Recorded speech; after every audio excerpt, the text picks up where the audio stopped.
So it's estimated already there had been about 2,000 restaurants have closed in Michigan due to the pandemic.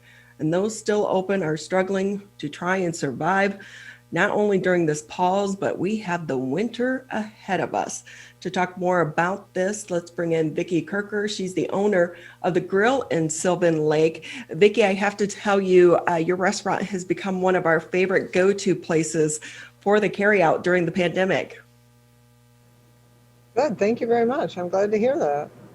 Your food is really fabulous. And funny, we lived down the street, but hadn't been there until the shutdown, and discovered it during that time. So you have a great carry out service. But how has this been for you and your team? It's been awful. I'll be honest with you. I did the math a couple of days ago, and in 2020, by the end of the year, we will have been closed to indoor dining for 17 weeks. That's over 4 months of the year. Um, it's hard for business to survive with 80% of your income gone long a period of time. And our staff, especially right now, it's Christmas.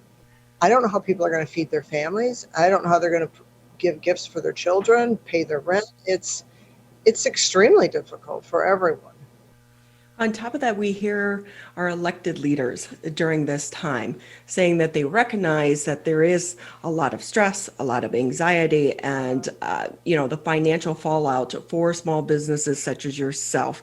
They're trying to do some things. Oakland County just announced yesterday the $10 million grant, but I always feel like they're kind of the talking heads, but the reality of trying to get some of those funds and the day-to-day survival is something different. What do you want our elected leaders to know? You don't know what it's like to be in our position until you give up your paycheck for 17 weeks. The $10 million is up to 15,000 for 650 businesses. 650 businesses. That's not very many. We get to apply. We may or may not get it. Um, they continually say that restaurants, when they check with people who have had COVID-19, they say, we went to a restaurant. Well, a lot of people have had COVID-19 and they haven't been interviewed by anyone, traced by anything to find out where they've been. But I bet those same people who have been to restaurants have been to the grocery store, the pharmacy, gathered with their family in their homes. Perhaps they had that trusted friend or neighbor. Well, I get together with her because I can trust her. No, you can't. This is a virus and you can't trust. Anyway, it's not about people. It's about you trust the virus. Mm-hmm. And instead, they're just on bars, restaurants, theaters. As a matter of fact, half of the death toll from this virus is caused by people in nursing homes. I got to tell you, people in nursing homes rarely come to restaurants. And if you're bringing your family member who's in a nursing home to a restaurant, you need to rethink that strategy. I just think we're being unfairly picked on. I really do. We opened at 50% capacity. I know in my business, you're at least 6 feet away from the next person, a lot of times more than that. It doesn't travel that far. It just doesn't. We could have done other things, like maybe close earlier to keep that whole bar business down, which I think can be a problem because younger people are a part of the spread. But in this case, if you only have a hammer in your toolbox, everything starts to look like a nail. And I think to our politicians, oh my gosh, this is my hammer. I'm going to slap down those restaurants for the nail. And I think they can be a little more creative. I think Michiganders can be a little more creative. We're a tough bunch.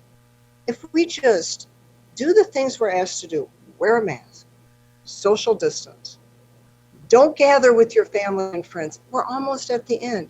We could be an example to the country. Set aside our political differences, which don't really matter in the end. But we So as are you, Michiganders, it does matter. We could do this. well, and obviously, the Michigan Restaurant Lodging Association was handed a blow this week in federal court by the judge. Knowing that, are you worried that they are going to extend the pause, as they are calling it right now, through the month of December? Yeah. Absolutely. There is no way they're going to let us open with Christmas and New Year's holidays coming up. And then, quite frankly, as soon as that's over, oh my God, we have a surge from Christmas. It doesn't have anything to do with the restaurants, but we're going to have to keep them closed. I wouldn't be surprised if we don't open until February. And a lot of us won't be here. Wow. We just can't keep doing this. Yeah, and so one of the things that they did address was while the numbers are went down slightly, they also know that Thanksgiving travel and Thanksgiving gatherings could help could skew the numbers so you don't have a true impact of what this pause has meant on the virus. What are your thoughts on that? The numbers going up over Thanksgiving have absolutely nothing to do with restaurants. Nothing. We were closed. But we'll have to continue to be closed because those numbers go up. I think it's unfair. So when the restaurants were And I don't allowed, think it matches the science. yeah, when the restaurants were allowed to reopen, so many of you did so with new protocols, but also there was an expense that you put into reopening. What are you worried about? Could you do some type of outdoor dining? We're seeing the igloos, things of that nature. Because you at least do have a big parking lot. Right. I am planning on putting in a patio in the spring if I can, hopefully I can afford it. Here, my issue with the igloos are they're not safe for the staff. You're putting four people in this little bubble, and now my server's going to walk into your bubble. It's not safe for the people inside of it. You're not safe in my 4,000 square foot restaurant, but you're safe in this bubble. And they're not just there with the people that they live in their own house. That's not happening. They're there with other family members that they don't live with. They're there with friends. And I personally, I would not ask a server to enter into somebody else's bubble. So can we talk about some of your employees right now? How many had you had to let go recently because of the pause? Uh, Most of my staff has been laid off because of this. I have people working once a week. That's what they can do. I have one server in a week to take care of curbside. So everybody gets 1 day a week. They work. That's all they get. All their money, 1 day a week. And well, on top of that, when you work in that 1 day, curbside is not giving people the resources, the financial support from the tips that they would get on another normal day. That's true, but I have to be honest with you, our customers are extremely generous. They know these girls are having a tough time and they're giving extra. They're amazing. Our customers are amazing. Yeah, knowing that. So during the first shutdown, we saw a huge push and so much public support behind small businesses and restaurants. Do you think you're going to have that same support this second time around? No, I think, there's the pandemic fatigue. Everyone's over this. They just want life to return to normal. They're not really thinking about this. Most of their places they go are open. They can do most things. And it's different this time around. But it's also different in the first time around. People were afraid of the packaging. It might have COVID on it. People were afraid the food might have COVID on it. And now they've learned through the science that it really is a respiratory illness, and they're at least not afraid of that. But no, I think people are not as focused on small business this time, especially the local ones. Vickie Kherkher with us here on And the Oakland. I'm sorry. I'm But sorry, the Vickie with whole it. support. Oh, No, go ahead, go ahead. the first time around, the media put a big push on support your local restaurants. Do this, do this. And they're not now. They just aren't. Everyone's focused on the vaccine, which is, my God, it's wonderful. That's how we're going to get out of all of this. And the election and who's president, who's not president. Oh my God. Instead of focused on what we can do locally to help each other, really. With that, how long do you think you can continue to survive? I try not to think about that. I'm very fortunate that I own my property. I don't have to pay rent. That's huge. And I've been here for a long time. So I've got some holding power. I go into austerity mode, and I can do this for a while. But I'm not looking at it. I'm not going to look at it. My Right. head in the sand, and you'll be just fine. The stress that is on business owners such as yourself and others right now, you have to lose a lot of sleep over this. Yes, a lot of sleep. I'll be honest. I have since this started. I lost 35 pounds Wow. from the stress. I didn't Wow. know what people kept saying. You look really skinny. No full length mirrors at TJ Maxx to look into. Oh, So so with that, so the one thing they're saying, they're not telling us yet if they're going to extend the pause as they're being calling it. However, they did say that they will give, businesses and schools enough time to adapt if they do extend the pause. How much additional time do you need, or does it really matter at this point? it doesn't matter at this point. How are you going to adapt? It's almost winter in Michigan. Even if you do have outdoor dining, it's going to be closed. We start talking about wind chill. Nobody's sitting in your igloo. Uh, there's no adaptations we can make other than not put a food order in on Monday because we're not going to need it. Yeah. Yeah, the igloos are cute, but it's like you said, that's only going to last for so long, right?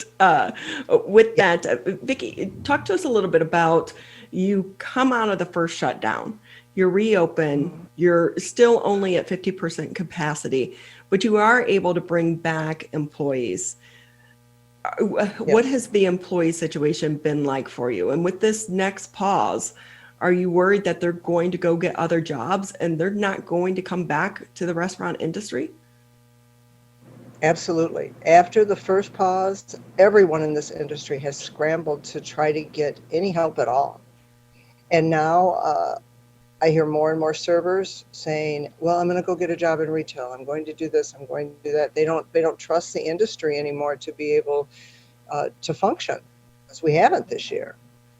So yep, I'm very concerned about when we reopen and I'll have anyone to work. Are you looking for a second job, perhaps? Right? It's so hard, isn't it? Yes, it is. And so But I with am hiring, in a couple months. right. Well, I think the first time around, so many of the employees that they did have the additional federal support. That's not there right now.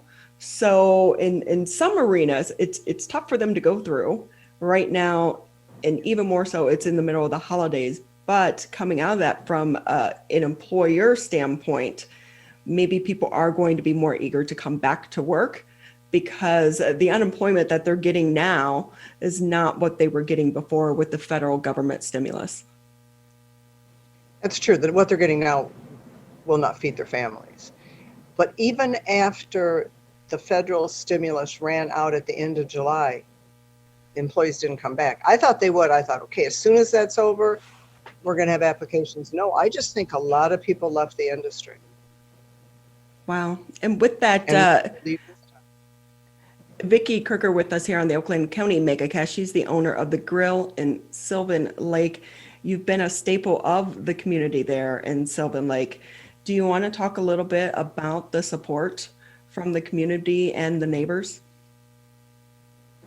Oh, uh, my customers are amazing and they're very loyal. They come in, they tell us how bad they feel, and they're ordering carryouts and they're doing the very best they can to support us, and we appreciate that more than they could ever possibly know. So thank you to our customers. What are your hours right now? Have you had to cut back on your hours? What are your hours that you're open for carryout? Oh, yes, we're doing from 11 a.m. to 8 p.m. It doesn't seem to be worth it to be open for breakfast, and since it's dark, it's 5 o'clock. People have their carry out sitting on their couch. They're done by 8 o'clock. It's not like the 10 o'clock romantic dinner. or two. Right. It does feel like it's so much later, and it's only, you look and you're like, oh my gosh, it's only 6. It feels like 10. I can't go to bed for how many more hours? Jeez. With this, Vickie, what do you think is going to your next plan of attack? If this continues into February and March, what is your plan of attack? Oh, God, March. Because Not I'm sure March. you just can't give up, right? I mean, you can't walk away. So, We can't give up. We keep trying to run specials. Like right now, if you buy 2 entrees, you get a dessert for free. We're going to be kids eat free days, things like that to try to keep things going. Winter is normally a slower time around, at least for my business. A lot of my customers are snowbirds, so they will be gone for a little while. We just have to keep doing the best we can. Our biggest competition, believe it or not, is McDonald's. Like I put on a little Facebook post the other day that because they're across the street from me, I just people line up double file and down Orchard Lake Road, and I don't get it. wow. So if people do a little less into our local restaurants a little more, we'd be better off. Right. With that, Vickie, thank you so much for being with us. Anything you want to share with the public before we let you go? Just thank you so much for having me on, and I thank all of our customers and our friends and neighbors for supporting us, and I wish everyone terrific holidays. And stay well. Wear a mask, social distance. Right. Don't hug. So, when you have you heard from any of the elected leaders directly? Has anyone stopped in to talk to you as a business owner? Absolutely not. No, they haven't. I mean, I get the local police come in and say hello and grab a carryout, but that would be about it. Yeah, but no one from city council, no one from the county commissioner's office, no No, one. no. Wow. That to me would kind of add to my frustration. Yeah, but there's a lot of us. I can see where it might be a little hard to come to us. They can only be yelled at so many times in a day. Will you try to apply for some of this latest financial help from Oakland County? Oh, yes, absolutely. The applications, you can put them in December 15th. And as soon as I wake up December 15th, I will be putting my application in. And I'm hoping the federal government comes through with this stimulus package, the additional unemployment, that extra $300, it would be a lifeline for people that aren't working right now. And some industries have been hurt worse than the restaurants. I can't even imagine being a caterer or doing wedding events this year. It's been a nightmare. Theater owners, they've barely been open at all, are closed again. So the people really, we have to help the people. It's not their fault they don't have a job, and they can't go out and get another one. There's nothing there. So With I that hope too, that our people in Washington care. yeah, that's why we elect them, right? To make these decisions and to help us out during these times as well. Vickie, thank you so much for being with us. Quickly, anything positive that's come out of this for you and your business, though, that will carry over into post-pandemic if we ever get there? Positive for me and my business. I can think of right now. Maybe our next video, I will focus on that. I'll add, put that on my gratitude list. That's how I sleep at night. This little gratitude list. There you go. Well, we thank you so much for your time and again for your service too, because our communities are made up of businesses such as yours. So thank you to you and your team, and let's hope this all ends soon. Well, thank you. And thank you for having me on your show.